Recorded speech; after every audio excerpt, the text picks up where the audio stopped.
उसने पूछा कि कर्तव्य और जिम्मेदारी इसमें क्या अंतर है। उसने कहा अगर हम कर्तव्य को जिम्मेदारी समझ कर करते हैं तो हम उसे बांट सकते हैं लोगों के साथ। उनके साथ बांटने से वो जिम्मेदारी थोड़ी हल्की हो जाती है। कैसा कहना था, पर जब मुझे लगा कि कर्तव्य और जो जिम्मेदारी हैं वो एक नहीं है, क्योंकि कर्तव्य अपनी जगह पर अलग होता है और जिम्मेदारी अपनी जगह पर अलग होती है। कर्तव्य बांट नहीं सकते हम, जिम्मेदारी बांट सकते हैं। जिम्मेदारी किसी को दे सकते हैं, कर्तव्य किसी को दे नहीं सकते। अगर आज मैं किसी का बेटा हूँ तो वो कर्तव्य मैं पूरा कर पाऊँगा, मेरी जगह और कोई नहीं ले सकता। ठीक है, जिम्मेदारी मैं किसी को दे सकता हूँ कि हाँ आप मेरी जगह, अगर मुझे कुछ हो गया तो आप इनको संभालोगे। ठीक है, तो वो जिम्मेदारी है, कर्तव्य नहीं।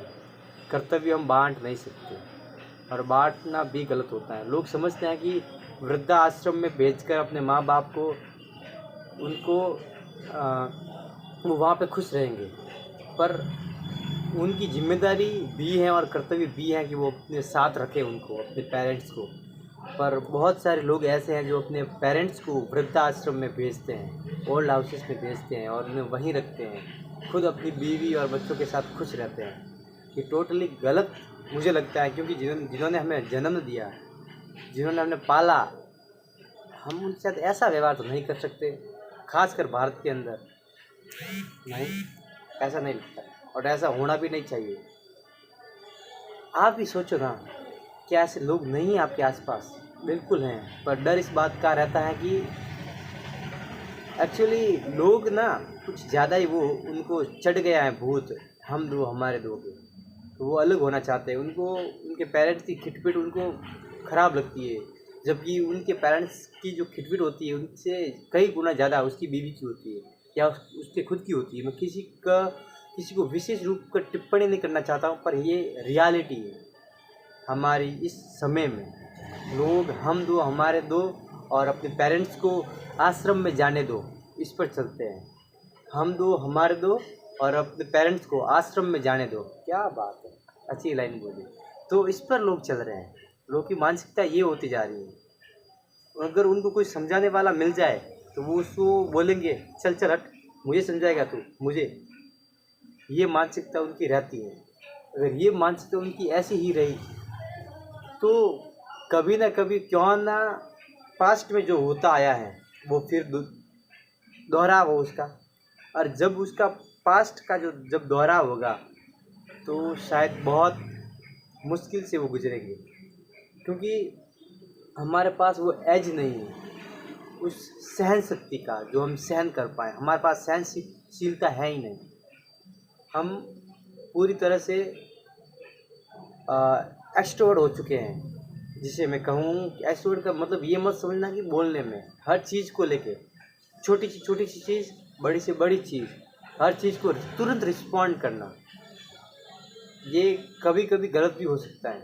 क्योंकि तुरंत रिस्पॉन्ड कर रहे हैं तो उस समय क्या है कि हमारा दिमाग ज़्यादा सोच नहीं पाता है। हमारे सामने जो हमें बोल रहा है, जो कह रहा है, जो समझा रहा है, वो कौन है, हम सोच नहीं पाते हैं, और जिसकी वजह से हम तुरंत रेस्पॉन्ड कर देते हैं और वो रेस्पॉन्ड हमारे लिए बहुत घातक हो सकता है, क्योंकि हमारे मुंह से कुछ ऐसा निकल गया जो कि उस समय नहीं निकलना चाहिए। तो हो सकता है आपके रिलेशनशिप टूट जाए। हमारे रिलेशनशिप कुछ ऐसा ही है, धागे की तरह, टूटने के बाद उसकी गांठ पड़ जाती है, और जब गांठ पड़ जाती है तो वो फिर वापस मिला फिल्मों में ही होता है, रियलिटी में नहीं होता है। तो कोशिश ज़्यादा से ज़्यादा ये करनी है कि अपने आप को और अपने शब्दों को बहुत सोच विचार कर यूज करें, सोच कर समझ कर इन्वेस्ट कर। हमने सुना होगा, क्यों ना ये काम हमने अपना दिमाग पर भी करें, ताकि सोच कर समझ कर रिश्ते बनाएं। मैं हूँ कौन, हम आपके हैं कौन, चेतन गहलोत 365 हार्डी चैलेंज के अंदर आज ही हमारा 52वां दिन है, 52।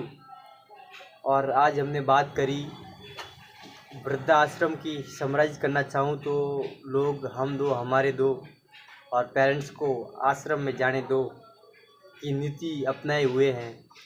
खास तौर पर अगर भारत में भी देखें तो वृद्धाश्रम बढ़ रहे हैं हर साल की तरह। अगर कोई गौर से इस न्यूज़ को देखे तो, और इस पर कोई प्रकाश भी नहीं डालता, क्योंकि जी न्यूज़ है या फिर बड़े बड़े जो चैनल्स हैं आज तक हैं, वो सभी के सभी पॉलिटिशियन बॉलीवुड पर लगे हुए हैं।